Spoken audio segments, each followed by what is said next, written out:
Cocoa bread. If you're from Jamaica, you know exactly what this is.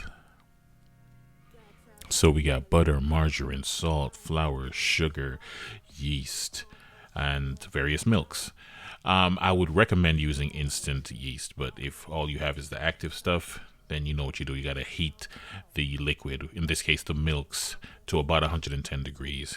Add the sugar and the yeast and give that some time to bloom. Then you can mix everything together. Use a spatula, spoon, or your hands and get it just barely mixed together.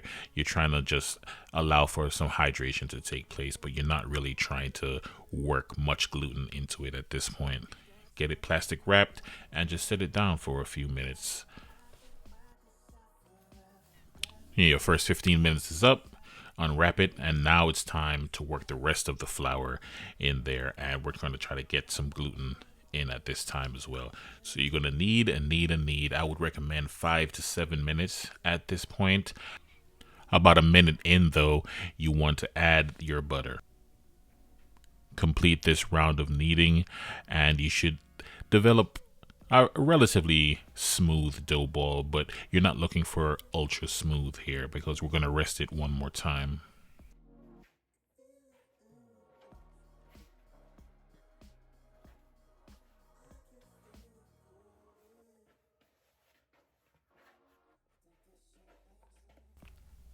All right, here we go. I would try to get a little bit smoother than this, a little bit more gluten forming in this. But after a 10-minute rest, it should look like this, but a little bit smoother. So you're going to do a stretch and fold. And you can see here where it kind of tears as I'm stretching it. That's because there wasn't enough gluten formation. I should have kneaded it longer. So that's what you guys do. You can add some more flour to try and compensate for that at this point. And it did not turn out too badly. I'll tell you that right now.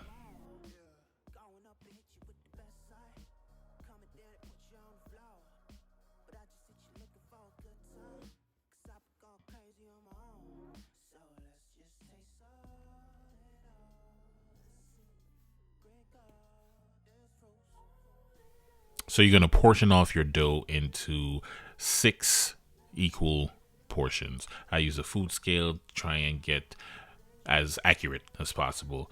If you don't have one, then you're just going to have to eyeball it and try to knead it out as best as possible.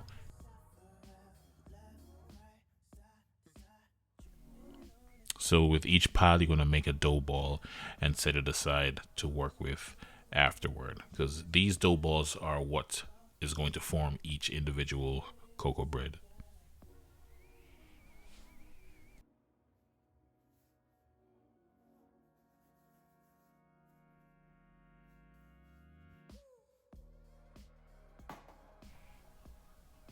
On a baking tray, you get some parchment paper on there and spread some melted butter on there for the cocoa bread.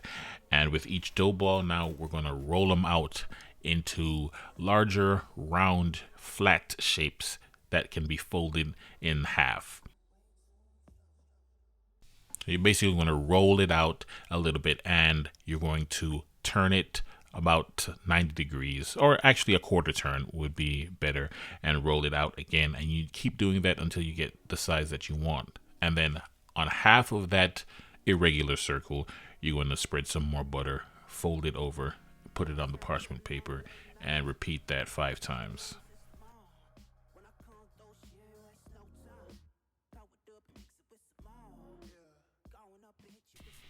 Now, if you have a spray bottle, you can fill it with water and spray the tops.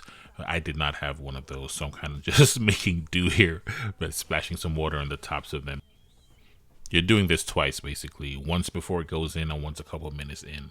And then about halfway through the cook process, you want to flip them around so they can bake evenly. Look at that. Gorgeous, isn't it? Final step is you're going to basically baste all of these with some melted butter. Brush it on. Get every nook and cranny and surface that you can. You're not going to flip them over or open them over or anything like that. Just anything that's facing you, you're going to spread that butter on there. Look at that glossy cocoa bread. Beautiful. Stick a beef patty in there. You can stick anything in there. Actually, a piece of fried chicken, chicken breast, or something like that. Fish. It's delicious. Whatever you do, you will be happy. Like, comment, subscribe. Please let me know what you want to see.